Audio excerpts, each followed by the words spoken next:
episode of What Up Ninja, and I am your girl Purity Chrome, as you know, obviously. So today we'll be talking about stuffs that have been happening over the week in Nigeria and also a little bit of international news. So first on our list in terms of celebration, Mercy Johnson Okoje recently celebrated a 7 years anniversary with her husband, Prince Okoje. And she said in tears that obviously she doesn't know where she would have been without the man in her life, and that she was really grateful to God. And the last time she was that happy was his birthday. So, well, that's cool. Well, moving on, also in celebration, Tony Elumelu, he celebrated his mom's birthday, actually his mom's 90th birthday, and a lot of people were present. It was really a ball. I think obviously Otedela was there, and Dangote, lots of people with money. Anyway, so that's it. Well, moving on. I hope y'all had a wonderful Salah and you ate a lot of meat.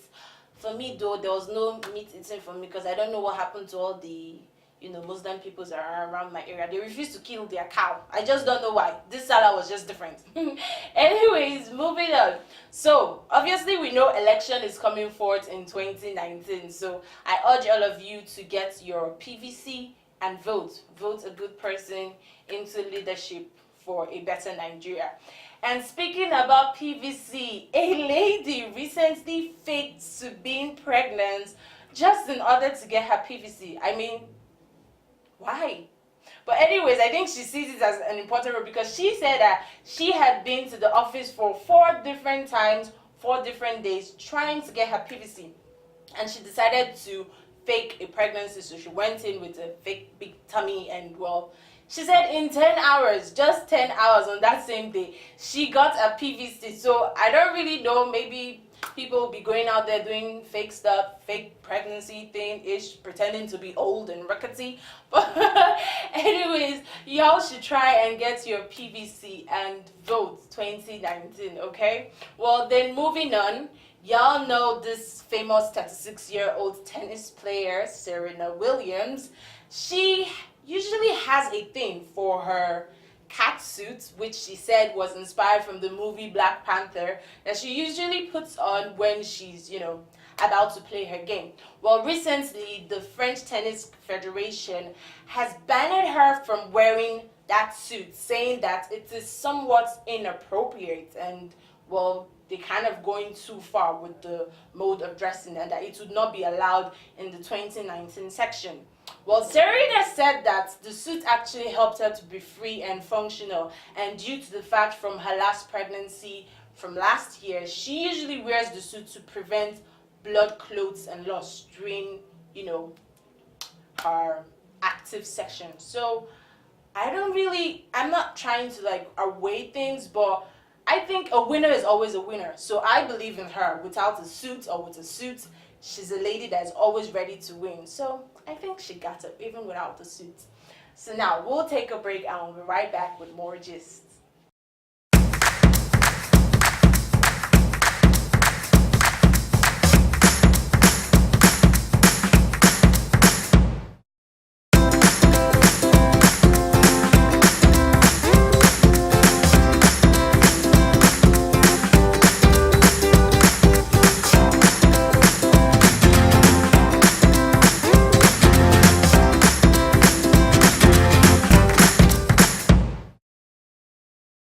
Welcome back, people. So I think y'all remember on the 30th of April, well, President Donald Trump, the President of the United States, hosted our president over to Washington, and they were to talk about issues facing peace in the country and in the world as a whole, and they were supposed to talk about solutions and efforts in fighting terrorism per se.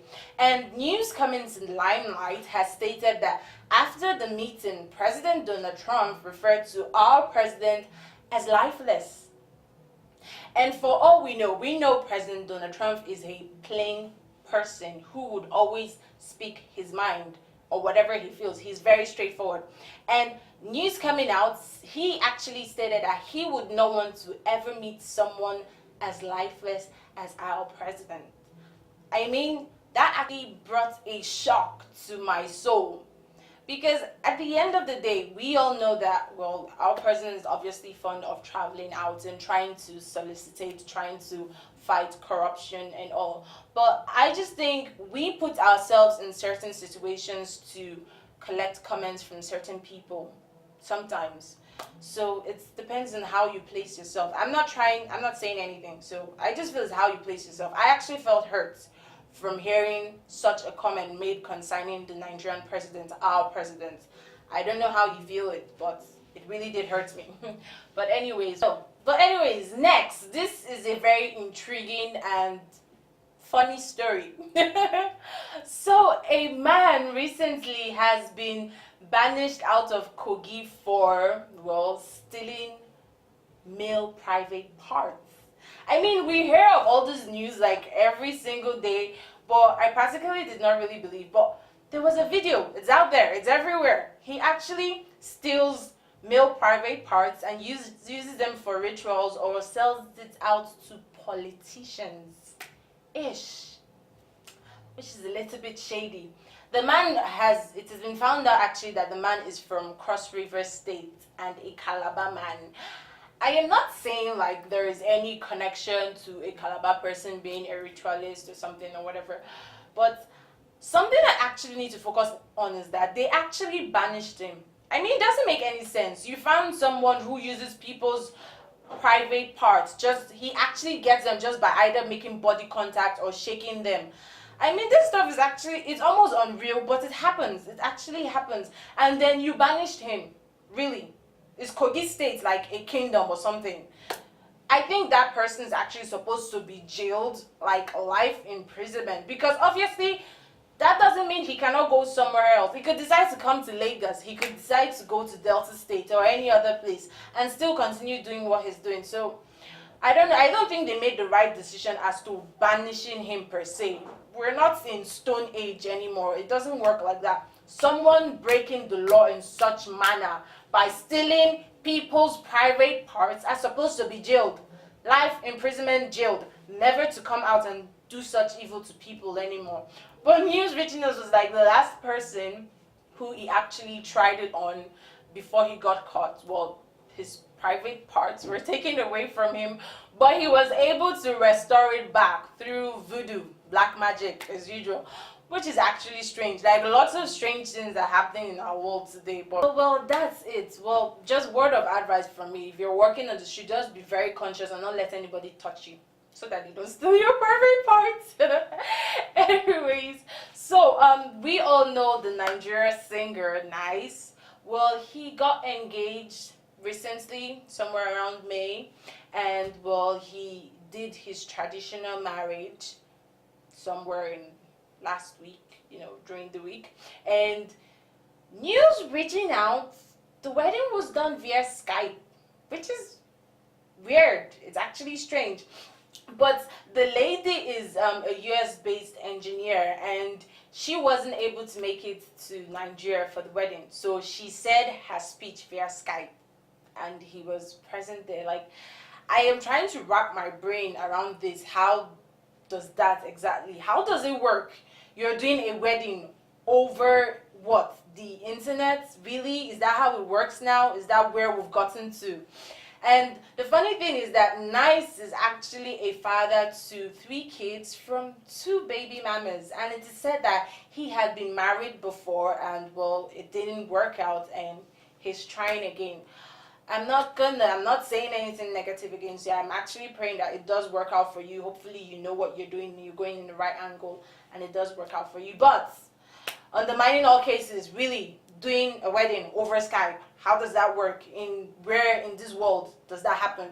But we see different things every day, just like someone stealing private parts. So shit happens. Anyway, so that is all. We've come to the end of the show on What Up Ninja, What Up this week. I hope you enjoyed it. I hope you enjoyed seeing my face, my fabulous self.